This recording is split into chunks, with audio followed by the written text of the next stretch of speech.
There used to be something about the past Yeah. that the moment you couldn't copy it, you couldn't record it. Like, I think that's why those I know what times, you you mean. talk about some of this in your book, man, and it's like about time and like, God, like the moments of when I was a kid or sitting there Yeah. laughing with my friends, like the moment was so much more real because you were never going to get it again. Right. And you couldn't necessarily record it, and you sure as hell couldn't share it. There's a study on this, man. I don't know. I'm going to say it's like 20 years ago, or 25.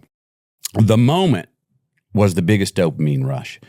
The jump, the cresting of the mountain, the pulling off whatever you tried to pull off. Yeah. Scientifically measured, the biggest dopamine hit. Cameras and, mobile devices and stuff come out.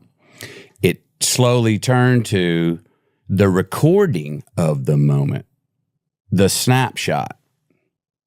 Okay? Not the cresting of the hill, but we just recorded it. The Now it's ownership time. of the moment. The ownership of the moment, right? And then what has happened now, and has been around for 25 years, the biggest scientific dopamine hit that we get as humans is not the doing of the deed, is not the recording of the deed. It is when we press share. Really? Now that's a little bit like living in the third person. Like we're all running around going, my rush is not when I run for a touchdown. My rush is when I see myself on the Jumbotron running for the touchdown. And that's a slippery slope, man. You know what I mean? Well, it's slippery, but it also seems hard to even conceptualize who I am then, Yeah. Am I myself?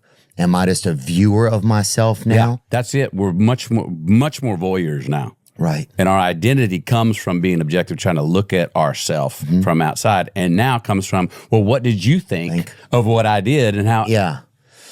And that's the worst. What did you think of what I did? Because then that'll be my definition of who I am. Yeah. That we got to watch that. Dude, my sponsor tells me, he's like, you're not who they think you are. Yeah. You're not who you are. And you're not who you think they think you are. Yeah. So Theo Vaughn just interviewed Matthew